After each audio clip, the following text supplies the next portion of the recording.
에스라서 1절에서 4절을 같이 보시도록 하겠습니다. 같이 보시겠습니다. 바사왕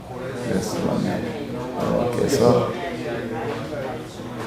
명하시려고 바사왕 고레스의 마음을 감동시키시매 저가 온 나라에 공포도 하고 조소도 내려 가로되 바사왕 고레스는 말하노니 하늘의 신 여호와께서 세상 만국으로 내게 주셨고 나를 명하사 유다 예루살렘에 전을 건축하라 하셨나니 이스라엘의 하나님은 참 신이시라. 너희 중에 무릇 그 백성 된 자는 다 유다 예루살렘으로 올라가서 거기 있는 여호와의 전을 건축하라. 너희 하나님이 함께 하시기를 원하노라. 무릇 그 남아있는 백성이 어느 곳에 오고 하였든지 그곳 사람들이 마땅히 은과 금과 기타 물건과 짐승으로 도와주고 하나님의 전을 위하여 예물을 즐거이 드릴지니라 하였더라. 아멘. 네, 에스라서가 되겠는데요. 자, 에스라서는 일단 책 성경 구분 가운데 어디로 들어가지요? 에스라서는 어디에 속해요? 책 구분 가운데에서는 예언서에 들어가나요? 에스라서는 어디에 들어가요? 에스라, 느헤미야, 에스더 이 책들은 역사서에 들어가게 됩니다. 역대기 다음에 이렇게 편집을 해 놓았는데요. 역사서다라고 하는 겁니다. 근데 역사서인데 왜 지금 여기 소예언서 하는 데에서 이걸 다루느냐라고 이렇게 생각을 하실 수가 있는데, 이 에스라 느헤미야서는 귀환기 그리고 귀환 이후에 대한 그 이스라엘 사람들의 삶을 여기다 잘 다뤄놓고 있기 때문에 우리가 지금 다루고 있는 소예언서들 가운데 이제 포로기 이전, 포로기 이후가 되겠는데, 특히 그 포로기 이후에 대해서 기록하고 있는 책들이 사실 별로 없습니다. 그렇죠. 당시 역사적인 상황이나 이런 것들 다루기는 책들이 별로 없기 때문에, 그리고 또 그 내용 자체가 우리가 지금 보고 있는 예언서의 흐름과 이제 크게 다르지 않기 때문에 에스라, 느헤미야를 지금 이렇게 같이 포로기 이후의 그 예언자들을 다루면서 지난 시간에 우리가 성전 지는 학계 그리고 그 스가랴까지를 봤는데요. 비슷한 상황에 대해 그 당시 그 상황들에 대해서 또 비슷하게 지금 다루기는 부분들이 여기 많이 들어 있습니다. 그래서 이제 이 시간에는 우리가 에스라를 같이, 아마 이거 오늘 다 끝내기가 어렵고요. 다음 주 한 번 또 해야 될 것 같은데 에스라서를 다뤄보도록 하겠습니다. 에스라서 우리가 지금 1장 1절로부터 이 4절까지를 읽었는데요. 에스라서 1장 1절로부터 4절은 또 어디에 이제 이 비슷한 내용이 이제 비슷하다라고 얘기할 게 아니라 거의 그냥 문자 그대로 옮겨 놓았다라고 해도 될 만큼 같은 내용에 들어있는데, 역대하 마지막 장 마지막 부분에 보게 되면은 이제 거의 동일한 그런 내용이 들어 있습니다. 일단 역대하 36장 21절로부터로 한번 같이 읽어 보시도록 하겠습니다. 같이 읽어 주시기 바랍니다.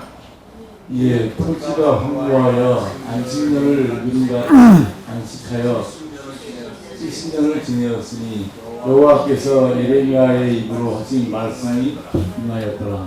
바사왕 고레스 원년에 여호와께서 예레미야의 입으로 하신 말씀을 응하게 하시려고 바사왕 고레스의 마음을 감동시키매 저가 온 나라에 공포도 하고 조소도 내려가로되 바사왕 고레스는 말하노니 하늘에 계신 여호와께서 세상 만국으로 내게 주셨고 나를 망하여 유다 예루살렘에 전을 건축하라 하셨나니 너희 중에 무릇 그 백성된 자는 다 올라갈지어다. 너희 하나님 여호와께서 함께 하시기를 원하노라. 아멘. 자, 우리가 지금 역대하 36장을 봤는데 따로따로 읽으니까 그런데 한번 비교를 해놓고 볼까요? 마지막 세 절인데요. 여기 지금 에스라서 1장 1절에서부터 여기는 4절이 되겠고 36장 21절에부터 23절 여기 2절부터를 한번 좀 이렇게 보세요. 2절부터 이렇게 보시게 되면 거의 비슷한 어떤 그런 것들을 이렇게 볼 수가 있습니다. 거의 옮겨 적었다라고 이렇게 할 만한 어떤 그런 내용이 되겠는데, 자, 이건 무슨 이야기가 되는가 하게 되면 제가 금방 말씀드린 대로 에스라는 역사서에 들어가게 되는데,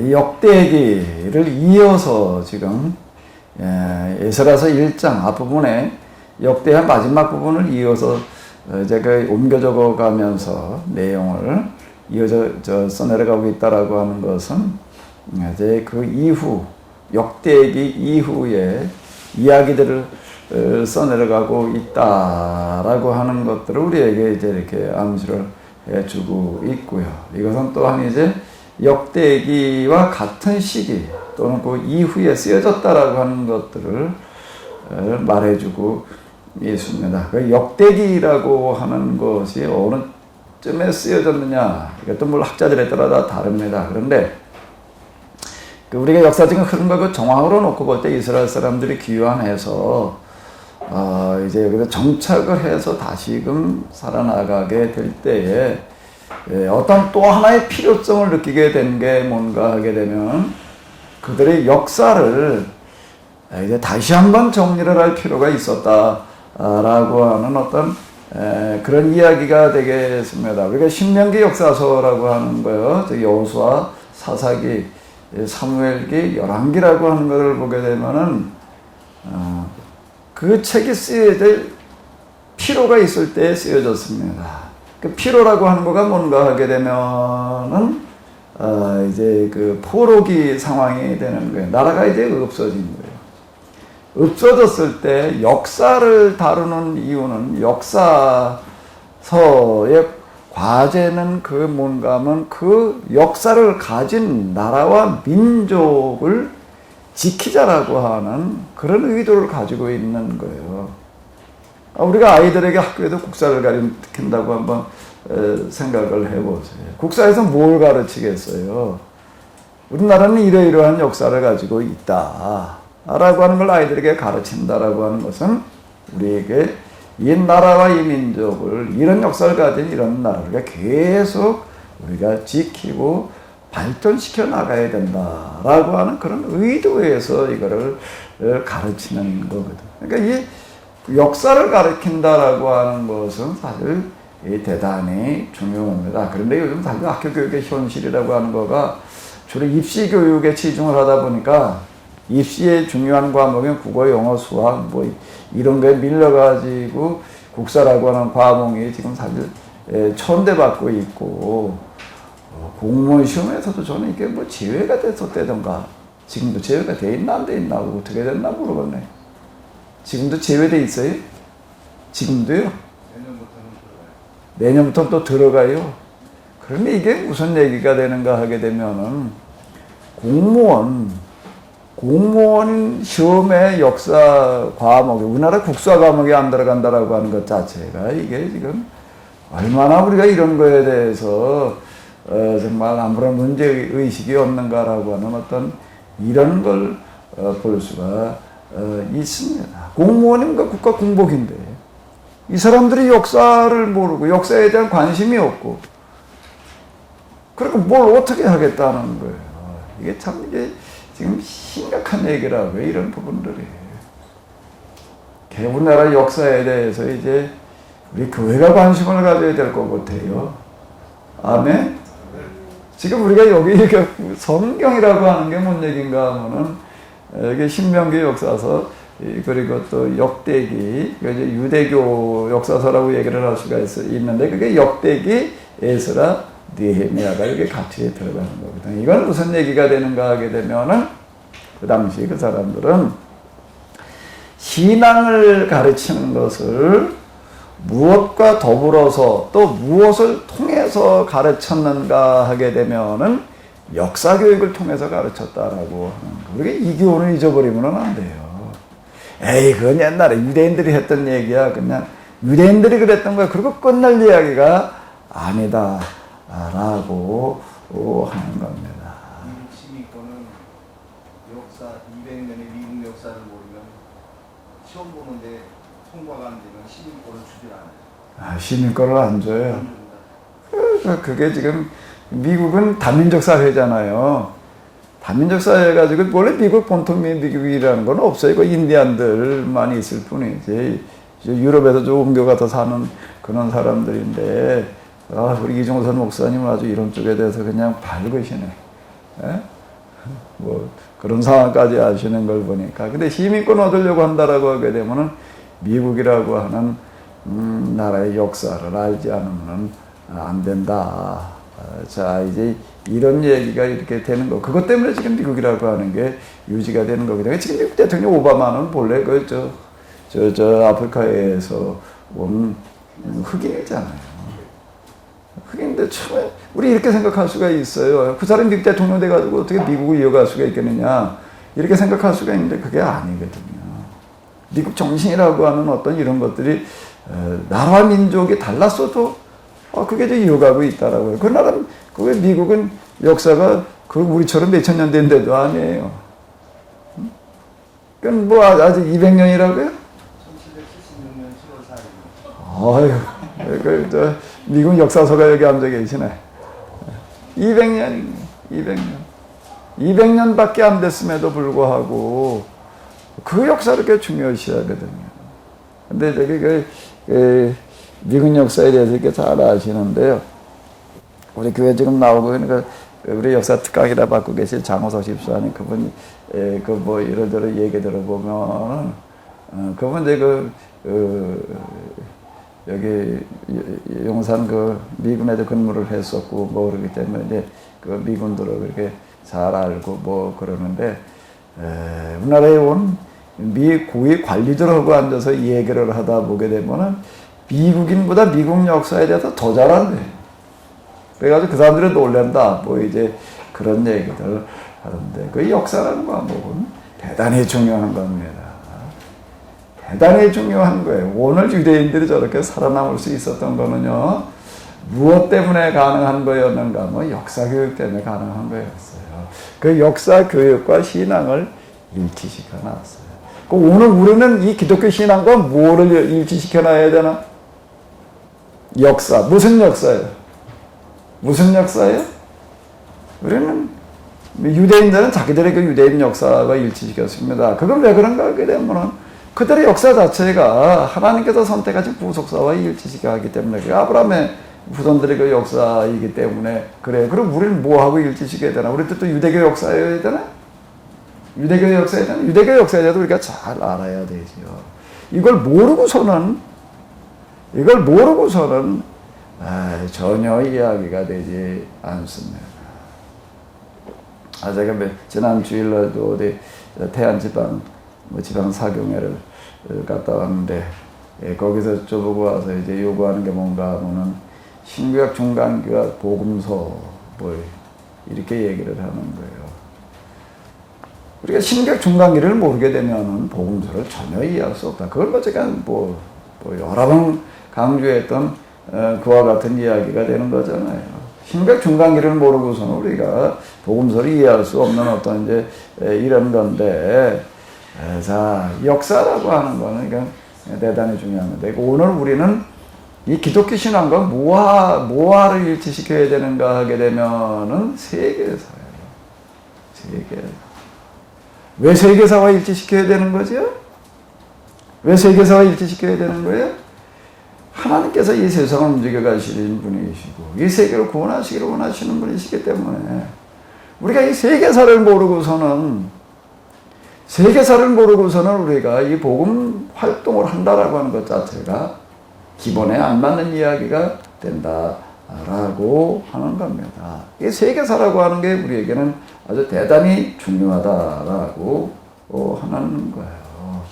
그래서 저희가 다루고 있는 그 교회사라고 하는 거가 곧 교회사라고 하는 게 곧 무슨 이야기가 되는가 하면 교회 역사만 다루는 것이 아니라 그 세계 역사를 다룰 수밖에 없는 어떤 그런 과목이 되겠습니다. 제가 2부 이걸 얘기를 할 때 이제 계속 제가 강조했던 거는 뭔가 하면 교회사라고 하는 것은 교회 안의 이야기, 교회 안의 인물, 교회 안의 사건, 교회 안의 사상만을 다뤄야 될 이야기가 아니다. 교회 바깥의 인물, 교회 바깥의 사건, 교회 바깥의 사상들도 똑같이 교회사로 다뤄야 된다라고 제가 이제 이런 식으로 다 얘기를 했고, 제가 그 죄인의 길이라고 하는 책에서 사실 그렇게 다뤘습니다. 이 제국주의라든지 세계대조이라든지 이런 것들을 또 공산주의 등장과 몰락이라든지 어떤 이런 것들을 똑같이 제가 교회 사건과 같은 비중으로 이제 다뤘는데, 그건 바로 이제 이런 이유 때문에 이제 그렇습니다. 그러니까 우리의 신앙은 그 세계사와 맥을 갖춰야 된다라고 하는데, 근데 또 하나 우리가 또 역사의 다른 각도에도 관심 가져야 될 분야가 있습니다. 어디죠? 어디예요? 우리 한국사라고 하는 겁니다. 한국사라고 하는 것도 우리에게 있어서는 중요한 과제가 되는 거예요. 왜 중요한 과제가 되는 거죠? 오늘 우리 기독교인으로서 우리가 우리나라 역사를 왜 관심을 가져야 되나요? 왜 관심을 가져야 되나요? 우리가 우리나라 역사를 아는 것과 복음 사역을 하는 것과 무슨 관련이 있을까요? 무슨 관련이 있을까요? 세계사의 그런 가운데에서 이렇게 보게 되면 하나님께서 교회를 통해서 일을 하시는데, 어떤 교회들을 통해서 일을 하시는가 하게 되면 어느 나라, 어느 민족의 교회를 통해서 일을 하시는 것을 우리가 이렇게 볼 수가 있습니다. 사실 초대를 지나가면서요, 중세 그리고 근대 현대로 접어들면서 이렇게 보게 되면은 여기에 가장 큰 영향을 끼치는 나라 그리고 그 교회가 있습니다. 그 어디죠? 게르만 민족이에요. 그 사람들을 통해 가지고서 이제 이 중세기를 열어가고 라틴 로마 제국을 대신해 가지고 저 게르만 민족의 시대가 오는 어떤 이런 걸 우리가 이렇게 볼 수가 있는데, 오늘 하나님께서 교회를 통해서 세상을 구원하신다라고 할 때 그냥 교회, 그냥 일반이 아닌 거기에 그 일을 주도해 나가는 어떤 나라, 어떤 민족이 있다라고 하는 겁니다. 그게 교회사의 교훈이거든요. 교회사의 교훈이에요. 독일이 중요한 역할을 했고, 그 다음에 영국이고, 그 다음에는 어디에? 미국이고. 그런데 그런데 그게 이제 어디로 이동해 오고 있는 중이라는 얘기가 되는 거예요? 이미 이동해 왔다는 얘기가 되는 거예요? 우리나라라고 하는 겁니다. 요즘 한류, 그 무슨 K-팝 뭐 이래가지고 여러 분야에서 지금 어떤 그런 우리나라 문화가 이제 지금 각광을 받고 있는 이유는 바로 이런 한 증거다라고 하는 겁니다. 이젠 한류라고 하는 거가 우리에게 이제 익숙한 단어가 되었습니다. 익숙한 단어가 되는데, 제가 처음 세미나 시작할 당시만 하더라도 이런 건 전혀 없었어요. 전혀 없었던 그와 같은 제가 그 역사적인 흐름에서 이제 제가 계속 뭐라고 얘기를 하는가 하면 앞으로 이제 우리 한국의 시대, 한국 교회 시대가 온다. 이에 대해서 대비해야 된다라고 하는 이야기를 제가 이제 계속 하는데, 자, 이런 의미에서 지금 우리들에게, 우리 한국 교회, 그리고 우리 목회자들에게서 우리나라 역사라고 하는 것은 대단히 이제 중요하다라고 하는 겁니다. 그래서 언제 우리 우리 세미나 가운데서 이제 한국사 세미나를 한번 해야 될 것 같아. 괜찮을까요? 한국사 세미나 누가 좋아 들으려고 할 사람이 있을래요? 그래서 제가 요즘 어떤 걸 가지고 좀 이제 관심을 가지나 하게 되면은 저도 사실 이런 거에 대해서 이렇게 뭐 눈뜨게 된 게 그렇게 오래된 게 아니거든요. 이렇게 세미나 시작할 당시가 지금도 10여 년 전입니다. 그래가지고 제가 요즘 이제 아예 우리 목회자 가운이라고 하는 것도 주일날 쓰는 목회자 가운이라고 하는 거를 이제 우리가 그동안 써오던 목회자 가운을 이제 벗어버려야 되겠다. 내가 이제 그거 벗어버리려고 그래요. 그러니까 지금 우리가 쓰고 있는 목회자 가운은 그 로마 제국에서 본래 전통적으로 써오던 그런 의상입니다. 주로 이제 어디에 많이 영향을 받았는가, 이 법관들이 입던 그와 같은 거, 그리고 이교 제사장들이 입던 어떤 그런 것들과 유사한 어떤 이제 그런 건데, 지금 우리 기독교, 서양 기독교에 이렇게 보게 되면은 예배당 건축물을 비롯해가지고도 예배 의식 가운데 이교 의식, 이교로부터 영향받은 것들이 많이 있습니다. 있는데요. 그래서 저는 이제 주일날도 그렇고 성례를 집전을 할 때 이제 좀 우리 한복을 살려야 되겠다 라고 생각을 해서 그냥 그 한복을 사러 가서 이렇게 둘러보니까 엄청 비싸더라고요. 부담스러워가지고 개량 한복을 해놓은 건 좀 싸요. 한 50만 원밖에 안 하길래 그거 입으려고 그랬더니 그것도 너무 좀 뭐가 잘 안 맞아. 너무 좀 안 맞아가지고 할 수 없이 지금 뭘 하나 개발을 해야 될 것 같은데 누가 여기에 대해서 조금 좀 식견이 있으신 분 좀 도와주시기 바랍니다. 난 옷에 대해서는 도대체가 내가 뭐 대책이 없는 사람이어가지고 좀 어쨌든 지금 우리는 뭔가 우리의 전통 문화, 전통 역사 어떤 이런 것들에 대해서 우리가 좀 관심을 가지고 정말 새롭게 우리가 개척해내야 될 어떤 그런 부분이 있는데요. 특히 우리 교회가 이제 우리나라 우리 문화, 역사에 대해서 좀 진지하게 관심을 가져야 될 때가 되었습니다. 제가 아주 심각하게 받아들이고 있는 것 중에 하나는 뭔가 하게 되면 미래학자 또는 문화인류학자 이런 사람들이 지적하는 거에 의하게 되면은 세계에서 제일 먼저 사라질 민족이 어느 민족이라고요? 한민족이라고 이렇게 얘기를 한다. 한민족이 제일 먼저 사라질 그와 같은 나라라고 이야기를 하고 있대. 왜 그렇게 지적을 한다고요? 자기 문화와 자기 역사에 대해서 우리나라만큼 그렇게 관심 없고 무관심한 나라가 없다는 거예요. 그래서 제일 먼저 사라질 나라래요. 금방 얘기하잖아요. 공무원 시험에 뭐가 없어졌다고요? 공무원 시험에 국사가 없어요. 학교에 다니는데 국사를 가르칠 필요성을 못 느끼고 거의 국사 지금 뭐 재해놓고 시험 과목에서 아예 빠져 있잖아요. 이 시험 과목에. 세계에서 제일 먼저 없어질 나라예요. 없어질 나라는 유지가 돼갈지 모르지만 민족은 사라진다라고 자 이렇게 이야기를 하고 있다라고 하는 겁니다. 이제 우리가 여기에 대해서 좀 관심을 가져야 되겠는데요. 자, 다시 우리가 에스라서로 이렇게 들어와서 본다라고 하게 되면은 이게 에스라인데 에스라서는 책의 분류 가운데 어디에 들어간다고요? 역사서에 들어간다. 구약 성경 가운데에서는 역사서의 비중이 생각보다 크다라고 하는 겁니다. 그리고 여기 지금 우리가 에레미야서를 봤는데 에레미야서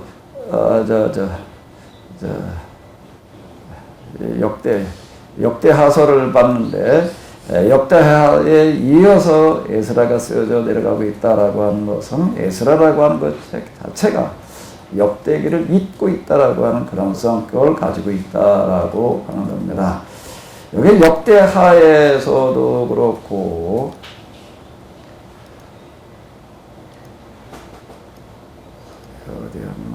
역대하도 그렇고 이스라엘서도 그렇고 여기 이렇게 보게 되면은 이렇게 얘기를 하고 있습니다. 이에 토지가 황무하여 안식년을 누린 같이 안식하여 70년을 지내었으니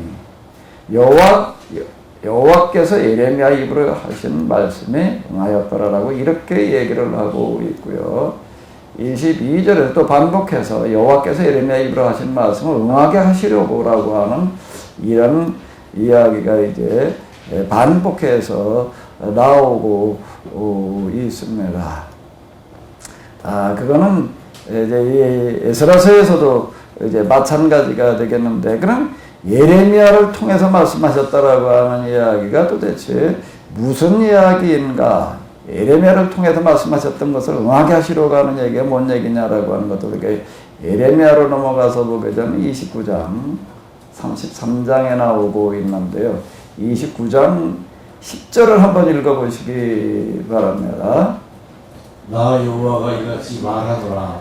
바벨론에서 70년이 차면 내가 너희를 공고하고 나의 선한 말을 너희에게 실행하여 너희를 이곳으로 돌아오게 하라. 70년이 차게 되면은 내가 이 포로살이로부터 다시 돌아오게 되리라라고 이렇게 이제 말씀하시는 그런 이야기가 되겠는데요. 근데 사실 남한국 유다가 망하고 난 다음부터 이제 귀환할 때까지를 따지게 되면은 70년이 이제 안 됩니다. 586년에 망했다가 538년에 이제 돌아오게 되니까 몇 년이 되나요? 48년이 되나? 한 50여 년밖에 안 되겠는데 어떻게 70년이라고 얘기를 하느냐라고 이렇게 얘기를 할 수가 있는데, 이건 뭔가 하면 이스라엘의 나라가 완전히 망하는 시기가 586년이고 거의 이제 1차 유배, 2차 유배, 3차 유배 이렇게 넘어가게 됩니다. 이제 귀환하는 것도 또 1차 귀환이 있고 2차 귀환이 있기 때문에요. 이제 그 기간의 차이 때문에 그렇습니다. 그게 이제 70년, 자 이렇게 이야기를 하고 있는데, 70년이 차게 되면은 내가 너희를 다시 돌아오게 하겠다라고 이렇게 이제 예레미야가 미리 예고를 했고요. 이건 예레미야가 살아있을 때 한 이야기가 되겠습니다. 그리고 이스라엘이 망하기 전에 한 그와 같은 이야기가 이제 되겠습니다. 그건 미리 했던 이야기다라고 하는 겁니다. 그래서 33장 10절로부터 33장 7절로부터 10절까지를 보시겠습니다. 33장 7절로부터 10절을 같이 보시겠습니다. 내가 유다의 포로와 이스라엘의 포로를 돌아오게 하여 그들을 전과 같이 세울 것이며, 내가 그들을 내게 범한 그 모든 죄악에서 정하게 하며 그들이 내게 범하여 행한 모든 죄악을 사할 것이라. 이 성읍이 세계 열방 앞에서 내게 기쁜 이름이 될 것이며 찬송과 영광이 될 것이요, 그들은 나의 이 백성에게 베푼 모든 복을 들을 것이요, 나의 성읍에 베푼 모든 복과 모든 평강을 인하여 두려워하며 떨리라.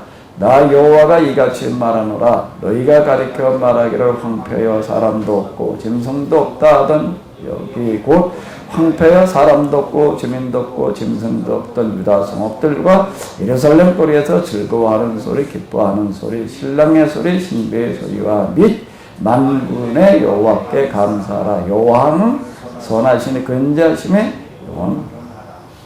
하는 소리와 이제 11절로 계속 이제 이어지게 되는데요. 11절까지 다 같이 읽어보실까요? 영원하다 하는 소리와 여호와의 집에 감사제를 드리는 자들의 소리가 다시 들리리니, 이는 내가 이 땅의 포로를 돌아와서 전과 같이 되게 할 것이니라. 여호와의 말이니라. 자, 이제 여기 보게 되면 이제 70년 만에 돌아오리라라고 하는 그런 이야기가 33장에서 이제 70년이라고 하는 언급 자체는 없지만은 귀환할 것에 대한 이야기를 하면서 이런 이야기를 하고 있습니다. 요 구절을 보게 되면 10절, 11절을 보게 되면 나 여호와가 이같이 말하노라. 여호와의 말이니라라고 하는 이런 구절이 나오고 있는데요. 자, 여기 이렇게 보게 되면 너희가 가르쳐 말하기를 황폐에 사람도 없고 짐승도 없다 하던 여기고 황폐에 사람도 없고 주민도 없고 짐승도 없던 유다 성읍들과 예루살렘 거리라고 이렇게 얘기를 하고 있습니다. 이거를 지금 이 예레미야 에스라를 시작을 하면서 예레미야의 예언을 여기서 지금 언급하고 있는 이유는 뭔 얘기인가 하게 되면 예레미야가 예언했던 것처럼 그 예언이라고 하는 거가 뭔가 하면 이스라엘이 아직 망하기 전에 망할 것을 예고했을 뿐만 아니라 70년이 차면 어떻게 하리라고요? 너희가 돌아오리라고 예언을 해놨는데 그 예언이 그대로 성취가 되어졌습니다. 예레미야가 70년 만에 나라가 망하고 망했다가 다시 그들이 포로로 끌려갔다가 돌아오게 되리라라고 예언을 했는데 그게 그대로 이루어졌던 거예요. 그게 그대로 이루어졌는데 지금 33장을 이렇게 보게 되면은 지금이 어떠한 상황인 거예요? 여기 보게 되면 여기 곧 황폐하여 사람도 없고 주민도 없고 짐승도 없던 유다 성읍들과 예루살렘 거리 기환 이후의 상황을 지금 얘기를 해주고 있습니다. 완전히 폐허가 되어져 있는 여기에 여기가 어떻게 되리라는 거예요? 즐거워하는 소리, 기뻐하는 소리, 신랑의 소리, 신부의 소리와 및 만군의 여호와께 감사라 여호와는 선하시니 그 인자하심이 영원하다 하는 소리와 여호와의 집에 감사제를 드리는 자들의 소리가 다시 들리리니 라고 자 이렇게 예고를 하고 있습니다. 이건 아직 없는 거예요. 근데 지금 자 에스라 느헤미야를 써내려가고 있는 사람, 에스라 느헤미야 본래 한 책이었습니다. 이걸 써내려가고 있는 사람 지금 역대기에 이어가지고 뭐를 얘기하려고 하는가 하면 바로 지금 이 부분을 얘기하려고 하는 겁니다. 예레미야 예언대로 나라가 망했다가 돌아왔던 것처럼 또 예레미야가 예언했던 뭐 황폐하던 그런 예루살렘과 유다가 다시 어떻게 되리라는 거예요?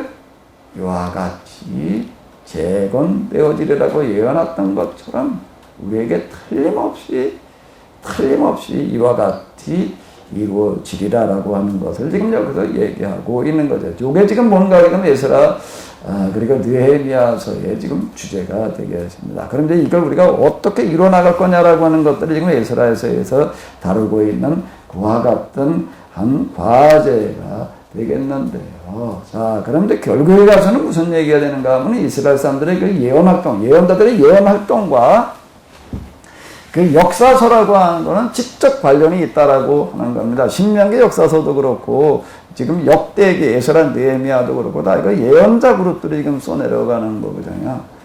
자, 이 저자를 이렇게 보게 되면 역대기를 쓴 사람과 같은 사람이다, 뭐 다른 사람이다 이제 학자들마다 이제 다르게 주장들을 하고 있는데요.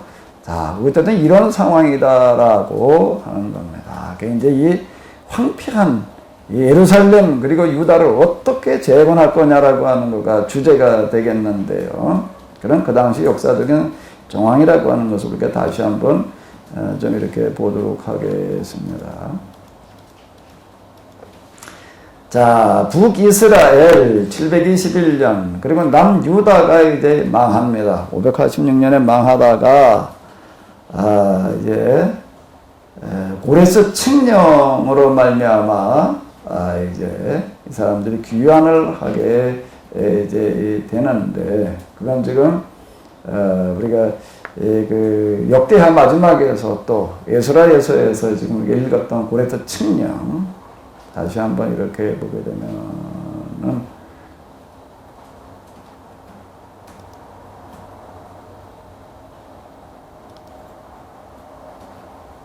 자, 여기 보게 되면 예레미야를 통해서 말씀하셨던 것처럼 바사왕 고레스의 마음을 감동시키심에 저가 온 나라에 공포도 하고 조서를 내려서 뭐라고 그랬는가 하면 바사왕 고레스는 말하노니 하늘에 신 여호와께서 세상 만국으로 내게 주셨고 나를 명해서 유다 예루살렘의 전을 건축하라 하셨나니 이스라엘의 하나님은 참 신이시라.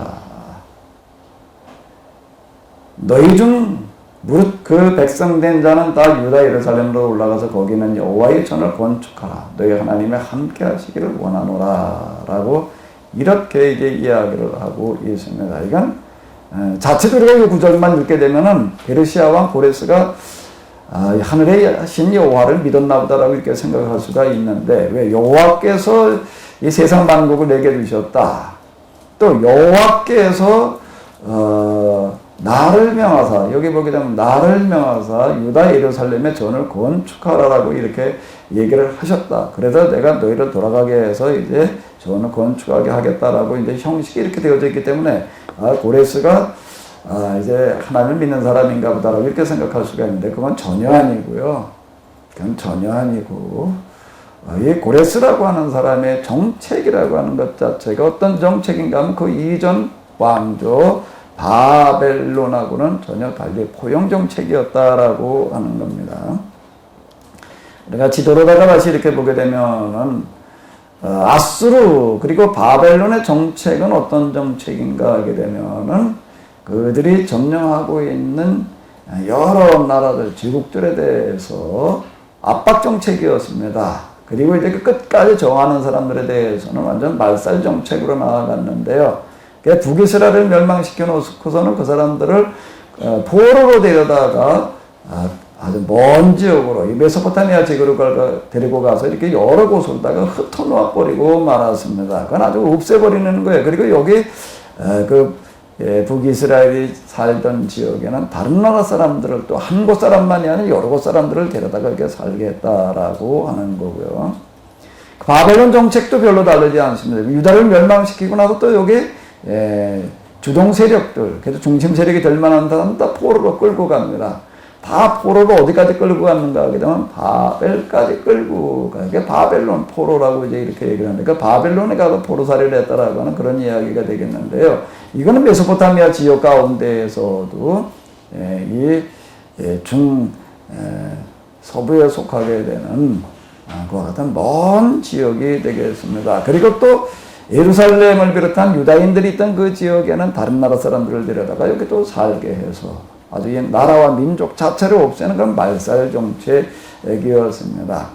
근데 아수르 바벨론이 이런 말살 정책, 압박 정책을 쓴 건 이스라엘과 유다만이 아니에요. 거기에 수많은 여러 나라들이 이제 있었는데, 그런데 이제 이 고레스가 왕이 되고 난 다음에는, 고레스는 이제 이 왕조가 다른 거예요. 같은 바벨론이라는 나라의 왕이 된 게 아니고 그 나라 아주 무너뜨려 버리고 이제 이 새로운 왕조를 이제 세웠는데요. 이 사람은 어떤 정책을 쓰는가 하게 되면 포용 정책을 써가지고서요. 포용 정책을 써가지고 끌려온 포로들을 다 자기 나라로 돌려보내는 그와 같은 정책을 썼습니다. 그와 같은 정책을 이제 각 나라들마다 이렇게 다 썼는데, 이제 유다에 대해서 조금 특별히 관심을 가진 이유는 어디에 있는가 하게 되면은, 자, 여기는 지도를 좀 이제 이렇게 다시 이렇게 보면서, 생각해 보도록 하겠습니다. 자, 이 메소포타미아 지역이라고 하는 데에는 주변에 별로 경쟁할 만한 그런 세력이 없습니다. 특히 이제 페르시아는 이제 메대, 타사, 이제 이쪽 사람들이 이제 이게 중심이 되어졌기 때문에 그 이전 바벨론하고는 이제 민족이 달라요. 자, 민족이 다른데, 자, 여기 경쟁할 만한 그런 세력이 없는데 유일하게 이집트가 이제 경쟁자가 될 수 있는 가능성이 있기 때문에 요게 길목신 유다에 대해서 특별히 관심을 가지고 여기에다가 이제 이 이집트를 견제할 수 있는 방어벽을 만들어 놓아야 되겠다라고 하는 거가 이제 이 고레스의 관심사가 되는 겁니다. 고레스 칙령이라고 하는 건 지금 뭔가 하면 유대인들로 하여금 돌아가가지고 여기다가 성전을 지어라, 나라를 세워라라고 이렇게 이야기를 하는 거고요. 그래서 그런 이야기를 하는 거고, 여기다 보게 되면 뭐라고 얘기를 하는가 하게 되면 한번 읽어보고서 우리가 이제 한번 다시 봐보도록 하겠습니다. 자, 여기 보게 되면 4절에 이런 구절이 나오고 있어요. 무릇 그 남아있는 백성이 어느 곳에 우거하든지 그곳 사람들이 마땅히, 그곳 사람들은 지금 이스라엘 사람들을 말하는 게 아닙니다. 다른 나라 사람들을 말하는 거예요. 그 지역 사람들, 유대인들이 있던 그 지역 사람들 마땅히 은과 금과 기타 물건과 짐승으로 도와주고, 그 외에도 예루살렘 하나님의 전을 위하여 예물을 즐거이 드릴지니라. 자, 이렇게 이야기를 하고 있습니다. 이건 제국 차원에서 이제 이걸 지원하겠다라고 하는 그런 이야기가 이제 되는 건데요. 이거 이제 에스라서 7장을 넘어가서 보게 되면은, 이제 또 이런 이야기들이 여기서 반복해서 지금 언급되어지고 있습니다. 자, 요런 이야기가 이게, 고레스라고 하는 사람이 이스라엘의 하나님 여호와를 믿어서 그 신앙 때문에 이런 정책을 펴고 있는 것이 아니라, 그는 단지 이제 페르시아라고 하는 새로운 제국을 이제 세워놓고 정책 자체가 포용 정책으로 이제 전환을 하면서, 특히 유다에 대해서 관심을 가진 것은 이 유다라고 하는 나라를 회복시켜 가지고 이스라엘 이 이집트를 견제하자라고 하는 그런 목적을 가지고 있었다라고 하는 그런 이야기가 되겠습니다. 그런데 이제 이스라엘은 여호와께서 나를 명하사 뭐 이런 표현은 무슨 얘기인가 하면 당시 이건 외교 문서의 표현이에요. 그때는 이제 다신교 시대이기 때문에 각 나라와 민족이 다 자기들의 신을 이제 믿고 있었습니다. 그러니까 그 신을 이제 지칭해서 그 신의 이름으로다가 이제 이렇게 축복을 하고 뭐 그러는 어떤 거, 그건 일반적인 그런 표현일 뿐이지 신앙적인 어떤 그런 관심사하고는 전혀 상관이 없다라고 하는 그런 이야기가 이제 되겠습니다. 이스라엘 사람들이 이와 같이 이제 귀환을 합니다. 1차 귀환이 537년 수르바벨과 예수와 여호수아 그래서 49,897명, 약 5만여 명이 되는 거고요. 2차 귀환은 또 이제 이게 몇 년이 되나, 이제 80년이 되나? 80년대에 에스라가 또 1754명을 데리고 오게 되고요. 또 3차 귀환은 445년 에스라가 돌아오고 난 다음에 이제 한 2, 3년 뒤에 느헤미야라고 하는 사람이 자기 수행원들 정도를 데리고 돌아오게 됩니다. 그러니까 명수는 얼마라고 나와 있지 않은데 그냥 느헤미야가 총독으로 오니까 그게 수행원 정도였다라고 이렇게 보면은 이제 되겠습니다. 그래서 다 합쳐봐요. 1차, 2차, 3차 다 합쳐봐요. 5만여 명밖에 안 되는 거예요. 이 사람들이 돌아와가지고서 이제 여기서 나라를 다시 이렇게 세우게 되는데, 요 상황이라는 게, 페르시아에서는 정책상, 이제 돌아가서 나라를 세우라라고 이제 이렇게 얘기를 돌아오게 됩니다. 여기에 대해서 이제 상당 부분 이제 고의적인 그런 정책으로다가 지원을 해주고 그랬는데 실제 상황은 어땠을까요? 자, 이제 유대인들이 당면했던 이런 과제를 이렇게 보게 되면은 유대인들이 5만여 명이 와가지고 주로 이제 머무르는 지역이 예루살렘 그리고 그 주변 지역이 되는 겁니다.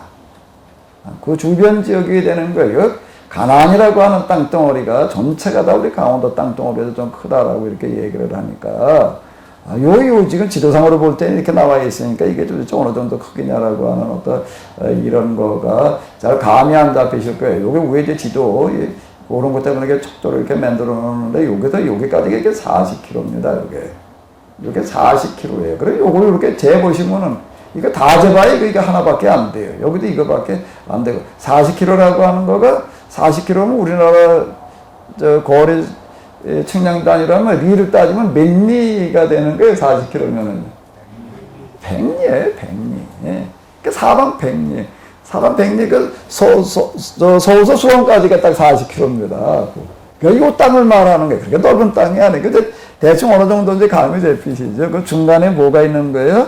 예루살렘이 있는 거고요. 그리고 이 지역은, 여기 이제 갔다 오신 분들은 아시겠지만, 이 갈릴리 지역의 호수 있는 지역은 좀 그래도 이렇게 산가들에 풀이 있고 그러지만 여기는요, 거의 없는, 정말 이건, 황무지와 같은, 그와 같은 땅이다라고 하는 겁니다. 여기서는 농사를 뭐 좀 짓긴 짓고 또 짐승을 기른다라고 하더라도요, 이건 식량, 자급이나 이런 걸 할 수 있는 어떤 그런 지역이 아니다라고 하는 겁니다. 이제 요걸 염두에 두시면 이제 되는 거예요. 그러니까 이스라엘 사람들은 지금 여기로 돌아온 거예요. 여기로 돌아왔는데, 이 사람들이 지금 이제 1차 유배로부터 또 1차, 2차 이제 이게 귀환하는 과정도 1, 2, 3차로 나누어지게 되는데, 대략 이제 70여 년 동안 여기 이제 비어 있었어요. 비어 있다 보니까, 그리고 이 사람도 이제 북이스라엘이 망하고 남유다가 망했을 때 아수르와 바빌론의 정책이라고 하는 게 주변에 다른 어떤 먼 지역에 있는 어떤 그런 민족들을 데려다가 여기서 또 살게 했거든요. 그 사람들이 5년도 아니고 7년도 아니고 50년, 70여 년 살았으니까 이제 이 사람들이 여기 이제 주인이 되는 거예요. 여기 돌아왔을 때에는 뭐 어떻게 되어져 있었는가 하게 되면 여기 이미 정착을 해가지고 이 지역을 자기 것으로 삼고 정착하고 있는 이런 기득권 세력들이 여기 있었다라고 하는 겁니다. 근데 그 중심지가 어디라고요?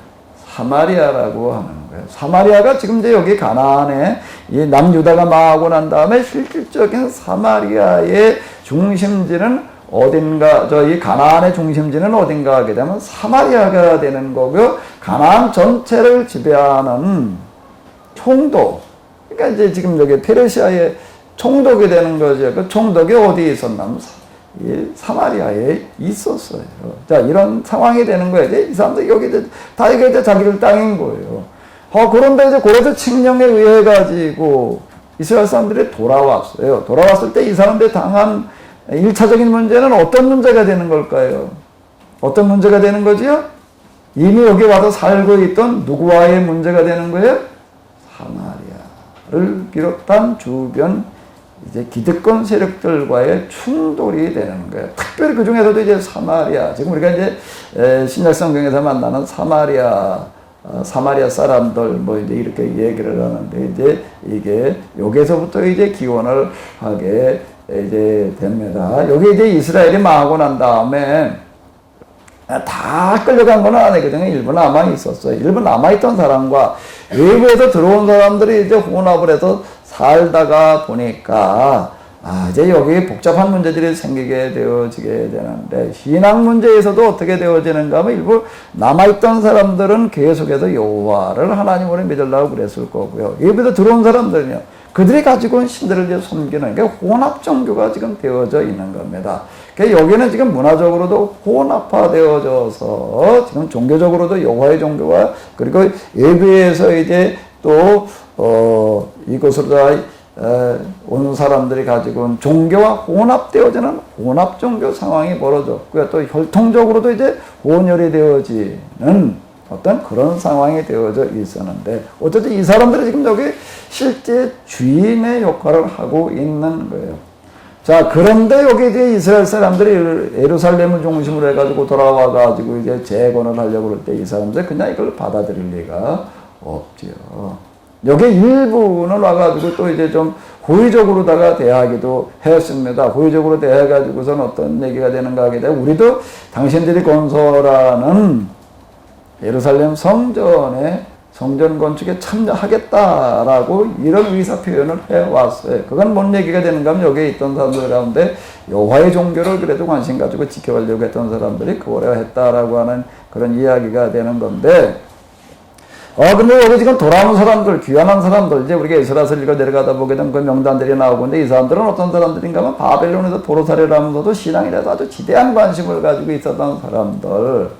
그래서 이 사람들은 아주 모르다가 무자하고 온 사람들인가 하면 우리는 이제 이 신앙이 아니면은 안 된다. 죽어도 우리는 신앙을 지켜야 된다라고 하는 사람들이 중심이 돼가지고 이제 돌아오는 거예요. 절대 우리는 이 신앙을 양보할 수 없고 타협할 수 없다라고 하는 사람들이었기 때문에 그들이 한 5만여 명이 되는 거거든요. 근데 그 사마리아에 남아있던 옛날 이스라엘의 그 후손들, 그러나 이미 이방인들과 혼혈이 되어져 있는, 혼혈만 되어져 있을 뿐만 아니라 종교적으로도 이미 혼합 종교가 되어져 있는 이들이 와가지고서 동참을 하겠다라고 하니까 이제 이걸 받아들일 리가 없죠. 그건 필요 없다. 그냥 우리끼리 이제 자력으로다가 우리가 성전을 세우겠다. 그리고 이제 아주 정중하게 거절을 하는 게 아니라 아주 매몰차게 이제 이게 거절을 해버리게 됩니다. 이러다가 보니까 이제 이 사람들마저 이제 적으로 돌아서 가지고 사마리아와 이제 심각한 그런 갈등을 빚게 되는데,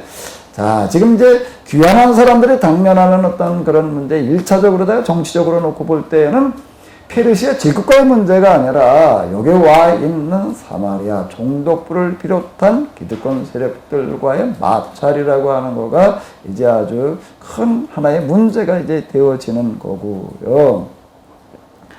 그리고 이 예루살렘이라고 하는 것이 그럼 여기 사마리아 여기 사람들이 있었는데 여기 왜 폐허가 되어 있었느냐, 여기 사람들이 별로 살고 있지 않았느냐라고 얘기를 할 수가 있는데, 그건 금방 제가 말씀드린 대로 이 지역 자체가 여기는 황무지와 같은 곳이 돼가지고 사람이 와서 살만한 지역이 못 되는 거예요. 그러니까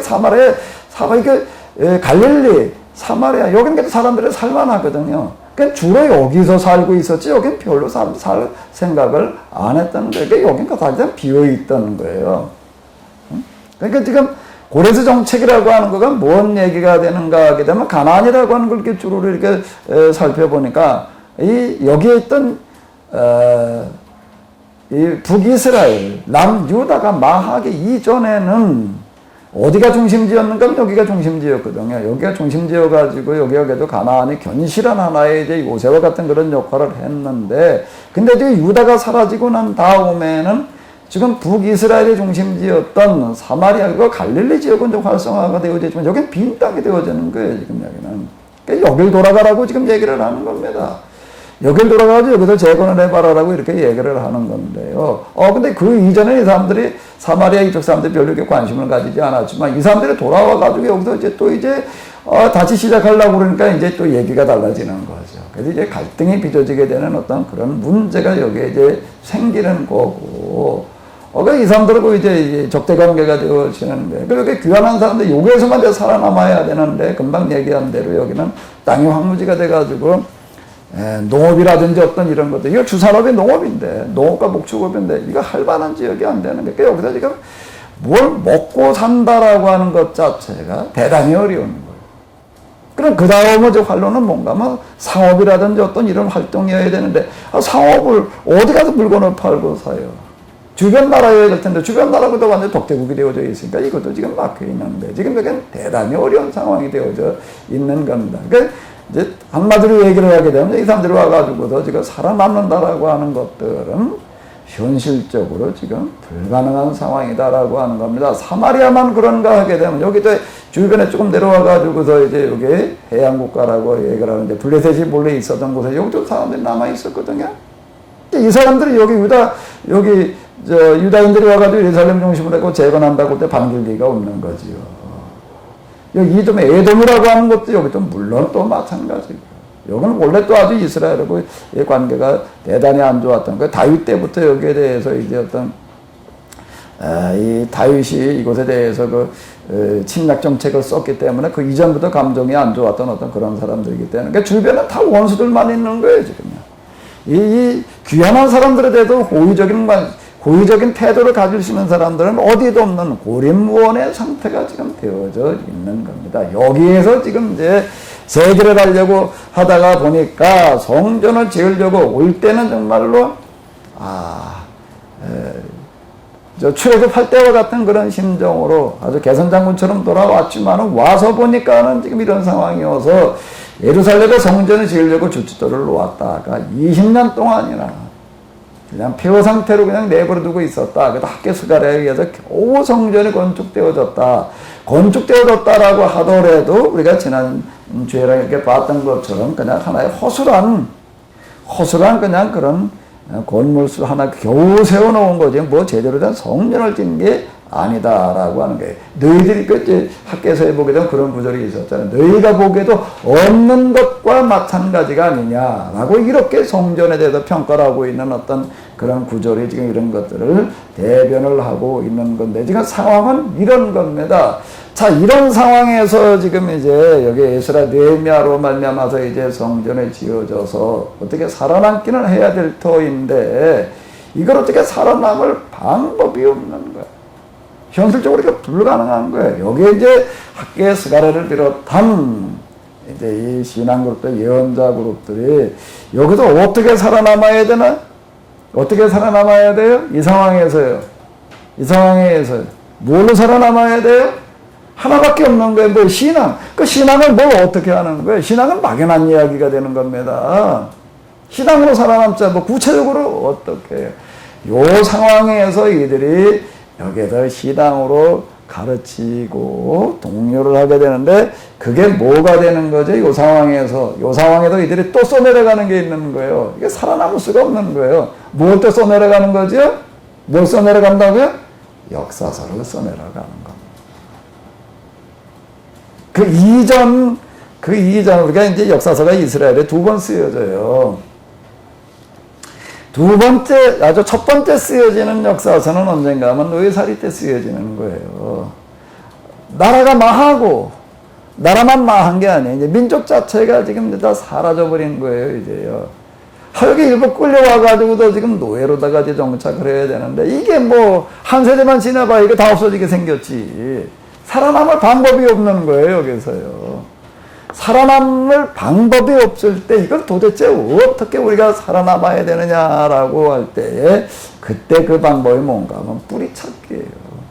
뿌리 잊어버리지 않기. 그게 뭔가 하면 역사서라고 하는 걸로 이제 등장을 하는 겁니다. 이때 여기서 써내려가는 게 여호수아서라고. 그 여호수아서라고 하는 게 뭐예요? 없던 땅에 들어간 이야기잖아요.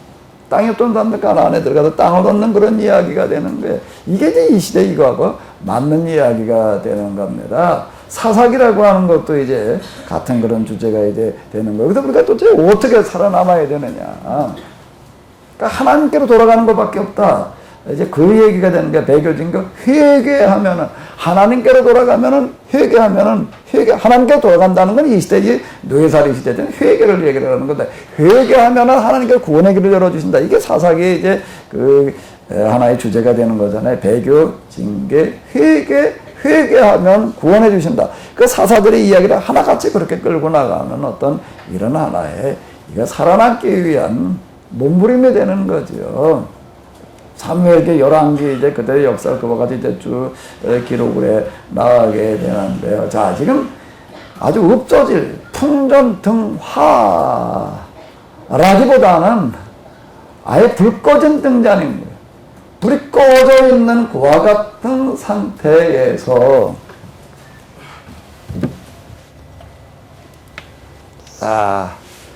여기 등잔이 있긴 있는데 어떻게 돼 있다고요?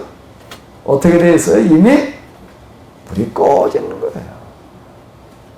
이게 뭐 꺼질락 말락 수준이 아니라 이게 사실상 꺼진 것과 같은 상태에서 이 죽은 불씨를 어떻게 살릴 거냐는 거예요.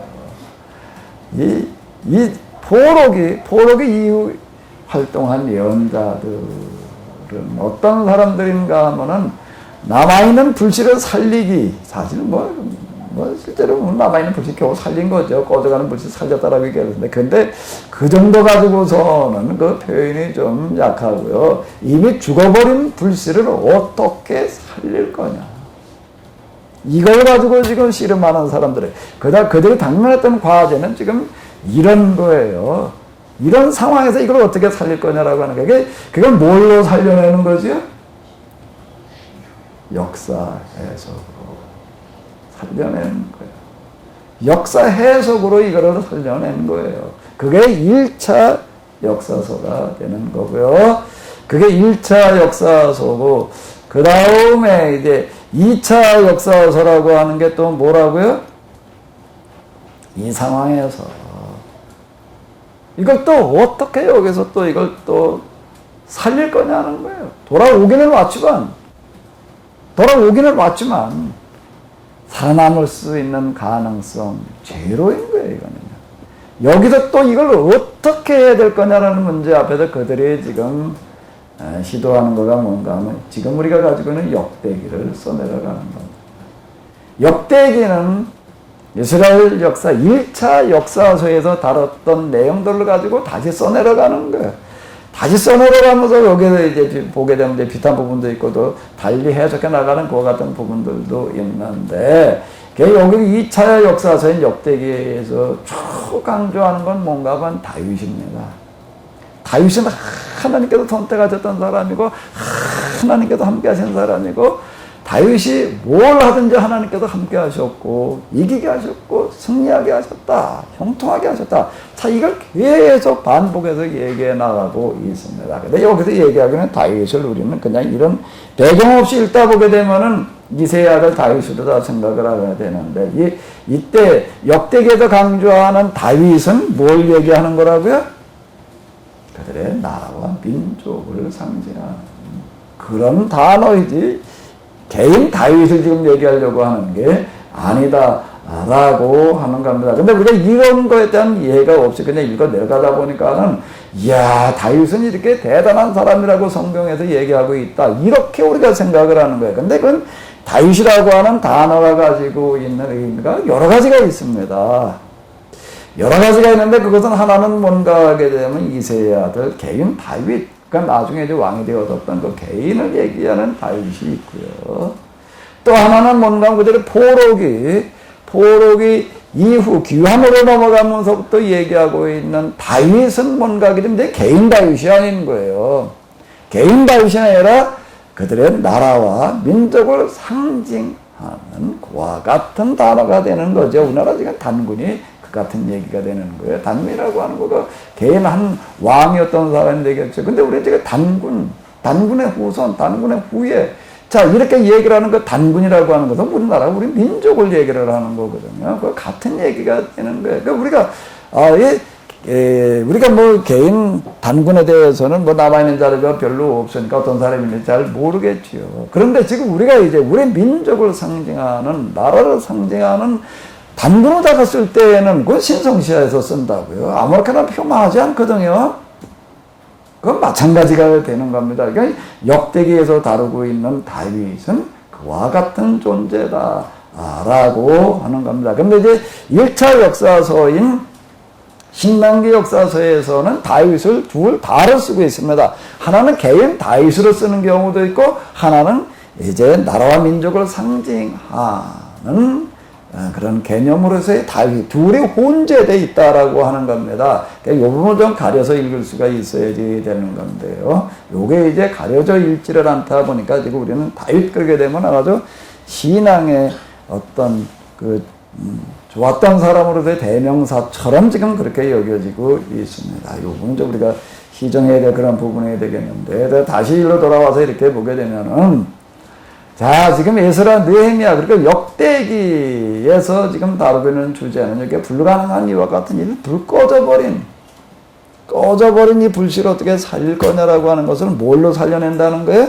역사서로 살려낸다. 역사를 다시 해석하는 것으로 살려내는 건데, 그거는 한마디로 뭔 얘기가 되는가 하면, 절박한 이런 상황들 가운데에서 우리나라, 우리 민족은 하나님께서 특별히 선택하셨다. 특별히 함께 하시는, 사랑하시는 그런 민족이다. 우리가 지금 여기 이렇게 돌아온 거는 절대 이건 우연이 아니다.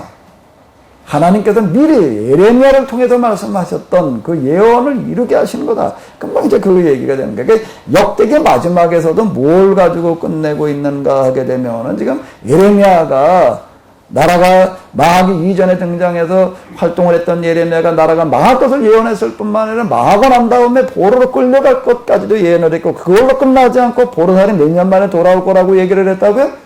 70년 만에 돌아오리라고 얘기를 해서 우리가 정말 이렇게 돌아왔지 않느냐고. 고레스 칙령이라고 하는 거가, 고레스라고 하는 사람이 자기 정책 때문에 그렇게 칙령을 내려놓았지만은 그게 뭘로 이 사람들은 받아들이는 게, 고레스가 이렇게 하냐고. 그러니까 하나의 융화 정책이야, 햇빛 정책이야, 그냥 그렇게 보는 게 아닌가. 이건 예레미야를 통해서 말씀하셨던 거에 대한 성취야. 자, 이렇게 봐나가는 거가 이제 되는 겁니다. 그러니까 예레미야라고 하는 사람이 얘기했던 그런 얘기들이 고레스 칙령을 통해서 지금 우리에게 이루어진 거다. 이거를 믿는 사람들은, 그러니까 다 믿은 건 아니에요. 고레스 칙령이 내려왔을 때 그래서 칙령이 내려졌을 때 이걸 거기에 있던 이스라엘 사람들이 다 믿은 게 아니에요. 일부가 믿는 거예요. 믿는 사람들이 있었던 거고 그 사람들이 이제 주로 귀환하는 그런 사람들이 이제 되는 거죠. 우리가 좀 어렵더라도 돌아가서 이 예레미야의 예언의 말씀대로 우리가 여기서 나라를 재건을 하자라고 하는 거예요. 그러니까 역대기에서도 예레미야의 예언으로다가 마치고 있습니다. 에스라서는 또 그걸 이어서 지금 시작을 하고 있는 거예요. 근데 역대기도 그렇고 예레미야도 그렇고 또 뭘 얘기를 에스라도 그렇고 뭘 얘기를 하는가 하면은 예레미야의 이 예언대로 우리가 망했다가 다시 돌아왔던 것처럼 예레미야 예언 가운데 또 뭐가 있다고요? 돌아와 보니까 뭐가 어떻게 되어 있다고요? 황무지가 되어 있을 것이다. 너희가 돌아왔을 때에는 뭐가 되어져 있을 것이다? 황무지. 여기가 왜 황무지가 되어져 있다고요? 여기 외국에서 다른 사람들 아수르가 그리고 바벨론을 한번 데려다 놓고 여기 가서 살아라 그러니까 다 어디 가서 살으려고 그래요? 살만한 데 가서 살지요. 근데 예루살렘 그 주변은 사람 살만한 데가 아닌 거예요. 아닌 거예요. 그러니까 여기 사람이 안 살고 있어요. 그게 황무지가 되어져 있던 거예요. 그 황무지가 되어져 있을 것이다. 그런데 하나님께서 어떻게 하시리라? 그 땅을 어떻게 하시리라? 다시 일으켜 세워주시리라. 지금 우리가 읽었던 그 내용이 그런 내용이 되는 겁니다. 그래서 지금 역대기는 이걸로 마치고 있는 거예요. 틀림없이 예레미야의 예언대로 되어지리라. 역대기는 거기까지 끝내고 있고 역대기를 써놓고 나서 이렇게 그 다음 상황을 보니까 그 끝낸 것만 가지고 될 이야기가 아닌 거예요. 또 써야 될 필요성이 생기는 거예요. 역대기로 끝날 얘기가 아닌 거예요. 역대기로 지금 그거는 과거 이스라엘의 역사, 나라가 망하던 때까지만 쓰고 말았는데, 여기 망하고 난 다음으로 끝나야 될 얘기가 아닌 거예요. 그럼 망하고 난 다음부터 어디를 써야 될 얘기가 되는 거죠? 그 다음, 예레미야가 약속했던 약속이 어떻게 이루어지느냐, 어떻게 해서 돌아오게 되고, 돌아와가지고서 이제 우리가 뭘 어떻게 해야 될 것이냐라고 하는 것, 우리가 또 이걸 써내려가야 되겠다라고 하는 그런 필요성이 여기에서 생겨지게 되는 거죠. 그래서 이걸 지금 쓰고 있는 사람은 이제 몇 년 전으로부터 거슬러 올라가지고 쓰게 되는가 하면 이제 한 100여 년 전으로 거슬러 올라가지고서 지금 이제 포로기 때부터는 지금 이걸 써내려가는 어떤 그런 과제를 가지고 여기에도 우리가 이제 다시 살아남자라고 하는 그런 목적을 가지고 써내려가게 됩니다. 그 역사서라고 하는 거는요. 이런 중요성을 가지고 있습니다. 그럼 오늘 우리가 신앙을 얘기를 할 때 이 역사와 연결 지어 가지고 이걸 꼭 얘기를 해야 된다라고 하는 거예요. 역사서가 결국에 가서는 뭔가 하게 되면 이 죽었던 이스라엘을 살리는 그런 역할을 하는 책이 되는 겁니다. 역사서는 그만큼 중요한 거다라고 하는 겁니다.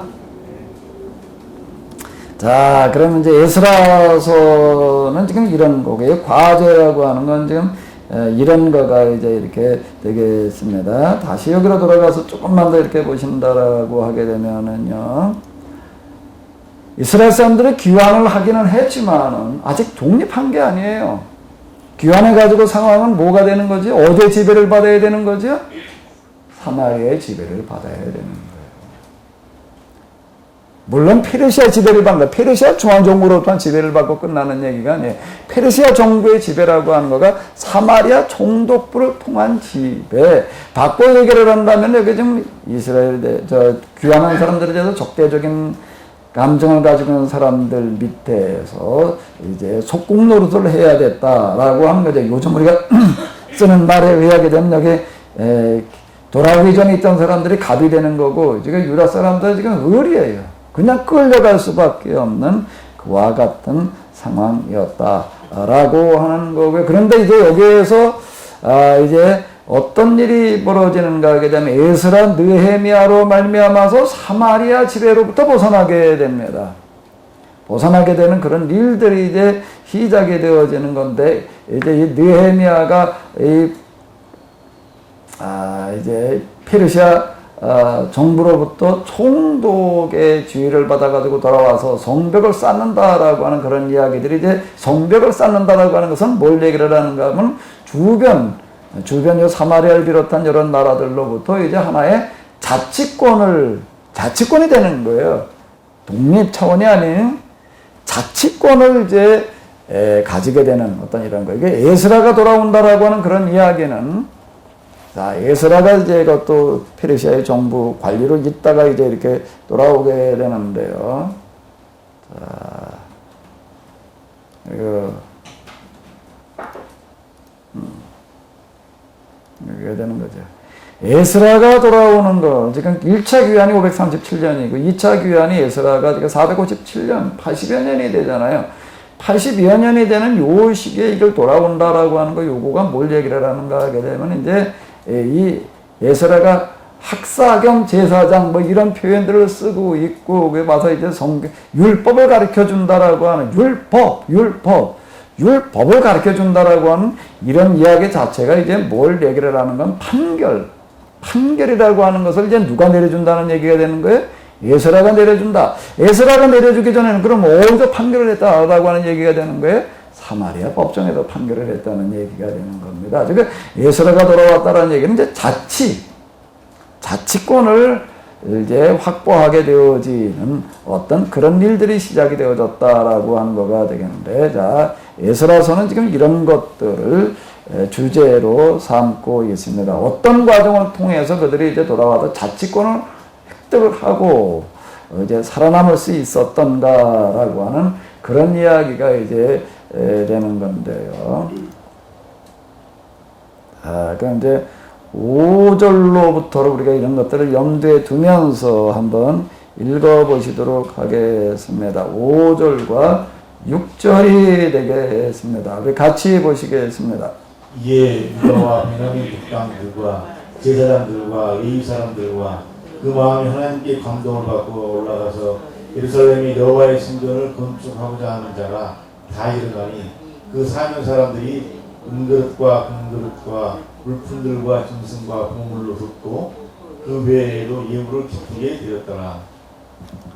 현대 성경과 같이 한번 이렇게 좀 연결돼 가면서 이렇게 해볼까요? 자, 5절, 6절이 이제 되겠는데, 이리하여라고 하는 건 이제 고레스가 친령을 내려서 유다와 베냐민 지파의 가장들과 제사장들과 레위 지파의 사람들, 수많은 이스라엘 사람들이 함께 떠날 차비를 하였다. 그들은 모두 하나님께서 예루살렘에서 여호와의 성전을 들어 마음을 감동시켜 주셔서 떠날 준비를 하였던 것이다. 이런 표현을 지금 이제 이건 지난 이야기를 써내려가는 겁니다. 100여 년 전 얘기를 지금 얘기하고 있는 거예요, 지금요. 대략 한 100여 년 전, 이제 그 이야기를 지금 해 나가고 있는 건데, 이 귀환한 사람들이 어떤 사람들인가 하게 되면은, 그건 하나님의 영에 감동받은 사람들이다. 감동받은 사람들이다라고 하는 얘기는 뭔 얘기면, 고레스 칙령을 예레미야가 예언했던 예언의 성취라고 믿고 받아들이는 사람들이었다라고 하는 겁니다. 그 다 받아들였다는 얘기가 아닌 거예요. 일부가 그걸 받아들이게 된 거죠. 일부가. 그건 지금도 똑같은 얘기가 되는 겁니다. 지금도 똑같은 얘기가 되는 거예요. 저는 어떻게 생각을 하는가 하게 되면은, 현대라고 하는 그 시대, 르네상스 이후로 시작되어졌던 현대라는 그 시대는 이성주의 시대였습니다. 이성주의 시대였어요. 이제 이성주의 시대였는데, 그런데 이제 1900년대가 저물어가면서, 그리고 새로운 밀레니엄이 시작되어지면서, 이제 어떻게 되어져 가는가 하면, 이제 이성주의자들이 스스로가 이제 이성에 대해서 불신을 하게 됐습니다. 불신하게 된 동기는 르네상스가 시작되어지면서부터는 이성주의자들이 이성으로 인간이 당면한 모든 문제를 다 해결할 수 있다라고 생각을 했어요. 그 과학 문명을 비롯해 가지고 여러 가지 현대 문명으로다가 이 지상에다가 유토피아를 만들 수 있다라고 그렇게 생각을 했는데, 근데 결국에 가서는 어떻게 된 거예요? 실패하는 거예요. 그 실패가 이제 뭘로 드러나게 되는가 하게 되면 이제 세계대전으로 드러나게 되었습니다. 세계대전을 겪으면서 인간이 이성으로 땅에다가 유토피아를 만든다는 것은 불가능하다라고, 이성으로 이걸 만드는 건 불가능하다라고 이렇게 손을 들었어요. 그러니까 또 하나 그들로 하여금 손을 들게 한 거는 뭔가 하면 그들이 밀었던 과학 문명.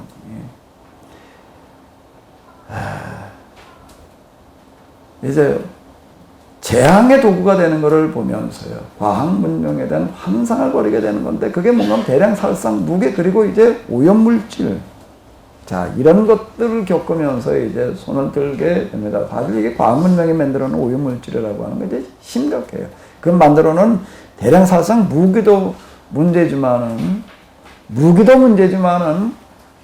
이 오염물질이라고 하는 거가 이제 환경을 어느 정도로 파괴를 해 놓았는가 하게 되면은 지구 자체의 생존이 위협받을 단계까지 왔다라고 하는 겁니다.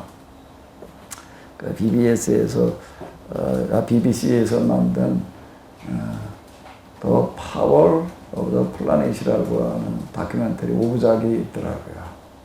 우리말로는 뭐라고 번역을 해놨나 하면은 지구의 위대한 능력 이렇게 번역을 해놨던데 그걸 한번 보십시오. 지금 우리 환경오염, 지구온난화라고 하는 거가 지금 얼마나 심각한 단계에 와 있는가. 남극과 북극의 이 빙하가 지금 녹아내리기 시작을 하고 있는데 5년 전과 지금은요 이 양극 지역에 전혀 지형 자체가 지도 자체가 지금 바뀌어지고 있다라고 하는 어떤 그런 얘기가 되는 거고 이게 가속도가 붙어가지고 지금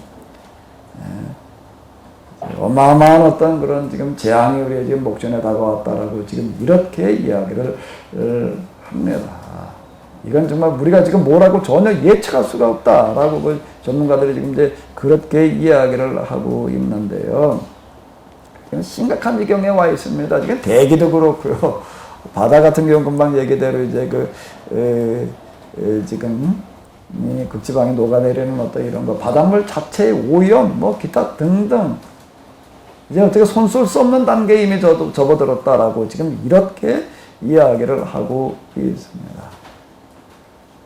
제가 이걸 들여다보다가 제가 충격을 받은 부분 중에 하나는 뭔가 하게 되면 이 극지방에 녹아내린다라고 하는 거가 뭐가 심각한 얘기가 되는가 하게 되면 그게 이제 얼음으로 이렇게 뒤집어 있기 이전에는 거기가 다 이렇게 이제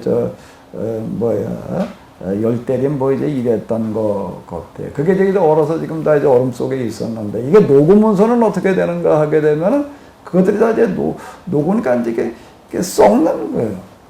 썩는 현상이 나타나게 되면은 옛날에 우리 뭐가 있었나가 하게 되면은 연료 이런 거 문제를 TV에다 갖다 뭘 어떻게 메탄가스 받아가지고서 뗀다고 그랬잖아요. 그 현상이 나타나가지고서 지금 극지방에도 어떤 현상이 나타나나 하면 그 넓은 지역 그 얼음 속에 묻혀있던 어떤 그런 유기질들이 이게 썩는 현상이 나타나가지고요. 썩는 현상이 나타나서 지금 아주 대량 메탄 가스가 지금 발생이 되고 있다. 그 메탄 가스를 어떻게 아는가 하게 되면 이 호수에 가가지고도 물을 이렇게 치우니까 이렇게 무슨 큰 비눗방울처럼 된 것들이 이렇게 보이더라고요.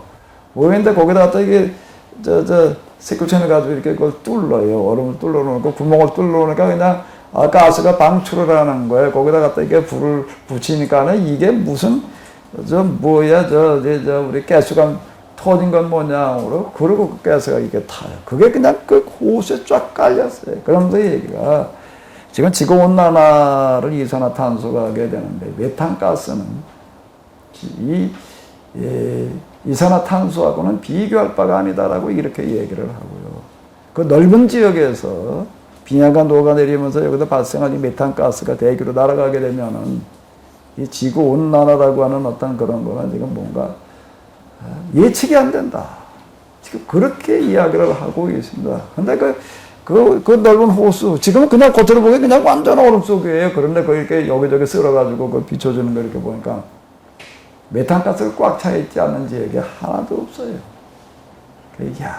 이게 우리가 그냥 지금 대충 듣던 경고와는 전혀 다른 얘기다라고 이렇게 생각이 들어요. 이게 참, 정말 심각한 단계에 와 있다. 한번 시간 되시면 가서 꼭 한번 보세요. 우리말로 지구의 위대한 능력. 어떻게 하다 나도 그걸 봤기 때문에 그게 어디 들어있었는지는 난 잘 모르겠어요. 아마 지구의 위대한 능력이라고 한 걸 보시게 되면 아마 거기 어디 들어있을 텐데. 자, 이제 뭔 얘기가 되는가 하게 되면 이성주의자들이 이제 손을 들었어요. 포기했습니다. 그러면서 이제 무슨 현상이 벌어졌는가 하면 전 세계에서 특히 서양 사람들이요, 어디에 관심을 가졌냐면 동양에 관심을 가졌습니다. 이 문제를 해결할 방법, 이걸 해결할 길이 없는 거예요. 이걸 어떻게 해결을 해? 근데 이 해결할 길을 찾긴 찾아야 되겠는데, 서양에게도 좀 발빠른 그런 지성인들이 그 해결책이 어디 있다고 본 거지요? 동양에 있다고 봤습니다. 동양에 있다고 봐가지고도 그 사람들이 이렇게 얘기를 해요. 성경에 이렇게 보니까. 그 예수님께서 탄생하셨을 때 구세주거든요. 근데 누가 경배하러 찾아오는 거죠? 동방 박사들이 왔던 거예요. 동방에서 왔다는 거예요. 이제 구세주를 찾는 거예요. 이 사람들은요, 이제. 죽게 생겼으니까. 또 하나 구세주를 찾는데, 그 구세주가 지금 어디 있는지를 모르는 거예요. 근데 누가 제일 먼저 알았던 거지요? 동방 박사들. 동양에 있다. 이래가지고 이제 이 사람들은 동방에 관심을 가지고 이제 나섰습니다. 동방에 보니까 과학문화라든지 이런 거 자기들보다 다 뒤져있네. 그럼 여기 뭐가 들어있냐면 동양의 사상 가운데 들어있는 그 영성문화, 영성사상, 이제 종교의 관심들을 가지게 됐습니다. 종교의 관심들을 가져가지고 이제 어디로 가는가 하게 되면은 동양 종교의 중심지는 어디예요? 인도예요. 인도로들 몰려갔어요. 뭘 찾으러요? 구세주를 찾으러 가는 거예요. 죽게 생겼으니까. 거기 가가지고서 뭐 좀 없나도 그러고 지금 찾고 있는 중이다라고 하는 겁니다. 대부분 다 이제 다수가 인도로 가고, 그 다음에 또 어디로 가는 사람들이 있어요? 중국으로 가고, 일본으로 가고, 거의 다 그러고 있습니다. 어쩌다가 이제 또 동양에 들어있는 우리나라에도 몇 사람 오고 있고, 뭐들 이제 그런 상황인데, 자, 이거를 우리가 어떻게 봐야 될 것인가. 저는 그 죄인의 길, 또 세미나 처음 시작할 단계에서부터 이렇게 저는 보는 거예요. 이게 지금 뭐가 일어난 거라고요? 우리에게 뭐라고요? 하나의 교회 사회 속에서 이렇게 보게 되면 지금 바벨론 포로에서 뭐로 넘어가는 단계다? 귀합니다. 고리스 칙령과 같다. 이성의 시대에는 종교라고 하는 게 발붙일 방법이 없었어요. 그런데 그 사람들 이성주의자들이 이제 그들이 아주 최고의 이성주의자들인 게 그들이 스스로 이성을 포기하고 지금 영성 종교를 찾아 나오고 있는 와 같은 시점인 거예요. 인도, 중국, 일본에 가서 찾겠다고들 그러고 있는데 그걸 어디서 제시해 주자고요? 어디에서요? 우리가 그 역할을. 역사적인 흐름으로 놓고 볼 때 우리가 지금 그 역할을 해야 될 와 같은 단계에 와 있다라고 제가 이제 이 세미나 시작할 처음부터 이렇게 얘기를 해요. 이렇게 얘기를 하면은 이거 사람들이 다 믿을까요? 뭘 다 믿어요. 다 믿기는. 소수인 거예요. 소수. 그건 고레스 칙령이 내려졌을 때도 마찬가지입니다. 우리는 얼핏 그냥 이렇게 들을 때는요, 고레스가 칙령을 내렸을 때 유대인들이 그냥 다, 예레미야가 얘기했던 대로 다 이루어졌다. 그리고 그냥 환영을 하고 다 들떴을 것 같은데, 천만의 얘기예요.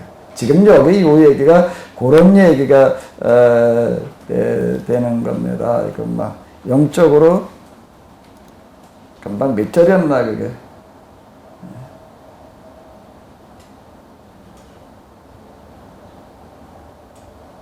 여기 보게도 이렇게 나오고 있습니다.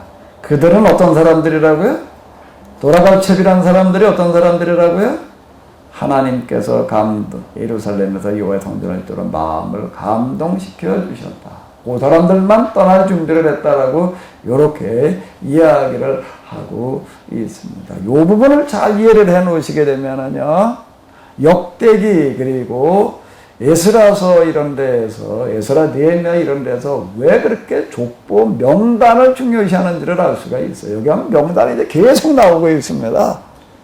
귀환한 사람들의 명단, 서명한 사람들의 명단이 계속 나오고 있어요. 지금 우리 이런 데 가면 하고 읽어야 될 의미를 몰라. 그걸 뭘 하려 이렇게 써놓은 게 이걸 뭐하러 읽어야 되나? 우리 이렇게 지금 생각을 하게 되는데 이 상황에서는 전혀 그런 게 아닌 거예요. 이 사람들이 얼마나 정말 대단하고 중요한 사람들이었다라고 하는 것들을 지금 얘기하고 있는 건데요. 자, 6절까지가 지금 그와 같은 이야기가 되는 거고요. 그리고 여기서 지금 얘기하는 건 뭔가 우리가 돌아오게 될 때, 이 사람들이 이렇게 돌아오게 될 때 사방의 이웃들이 어땠는가 하게 되면 여기는 주변에 있던 이웃들이라는 게 유대인들만을 말하는 게 아니에요. 바벨론에 있던 그 바벨론인들, 그 사람들이 그들에게 예루살렘의 성전도 짓고 자신들의 생활을 위해 쓰도록 금과 은글을 먼 여로에 타고 갈 짐승, 기타 귀중품과 필요한 물건들을 많이 주었다. 자, 이건 뭔 얘기가 되는가 하면 예레미야의 예언대로 지금 성취가 되어져 가고 있다라고 하는 것을 강조하는 그런 이야기가 이제 되겠습니다. 자, 그럼 이제 7절부터를 또 마지막 절까지를 아예 현대 성경으로 읽어주시기 바랍니다. 여기부터요. 이때에 바사왕 고레스가 예루살렘 성전의 기구들도 돌려주었는데 그것은 전에 바벨론의 느부갓네살이 여호와의 성전의 야타에다가 자기 시전의 보물 창고에 보관했던 거룩한 물건들이다. 그때 바사왕 고레스는 그것들을 모두 자기의 재무장관인 미드르닷에게 넘겨주고 미드르닷은 그 물건을 유다 백성의 지도자인 세스바사에게 모두 정확하게 세워서 넘겨주었다. 그 명세서에는 특별히 다음과 같은 물건들이 기록되어 있었다. 금대접 30개, 은대접 1000개, 분향접시 29개, 금잔 30개, 깨진 은잔 410개, 그 밖에 다른 기물 1000개. 금과 은으로 만든 물건들은 모두 5400개였다. 유다 백성의 지도자 세스바산이 석방된 동족들을 바벨론에서 예루살렘으로 다시 데리고 올 때 그 모든 물건들을 함께 가지고 왔다. 예, 금과 은으로 만든 물건들은 모두 몇 개였다고요? 5,400개를 돌려받아 가지고 왔다라고 이렇게 이야기를 하고 있습니다. 이거를 왜 여기다 이렇게 적어놓고 있겠어요? 이런 것들이 뭘 말하는가 하게 되면은 뭘 얘기하려고 그러는 거죠? 하나님께서 지금 우리와 함께 하시는 증거다라고 하는 증거물로 지금 제시를 하고 있는 겁니다. 이걸 유다 백성의 지도자 세스바살이라고 이렇게 얘기를 하고 있는데 이거는 스룹바벨과 그냥 같은 사람으로 보면 아마 되지 않을까. 뭐 다른 사람이다 같은 사람이다 의견들이 나뉘는 것 같더라고요. 그런데 이제 우리가 학계 스가랴 이런 데서 보게 되면 다 스룹바벨로 만나고 있는데 세스바살은 아마 같은 사람이라고 이렇게 보면 될 것 같습니다. 그래서 이 사람의 지도하에 이제 이 1차로 귀환하는 사람들이 이 그릇들을 가지고 왔다라고 그렇게 이야기를 하고 있습니다. 이제 2장으로부터 보게 되면 이 사람들의 명단과 이제 그들이 와가지고도 어떻게 이제 일어섰는가라고 하는 100년 동안의 그런 이야기들을 이제 쭉 써내려가고 있는데요. 식사하고 나서 그 다음은 살펴보도록 하겠습니다. 예, 수고하셨습니다. 감사합니다.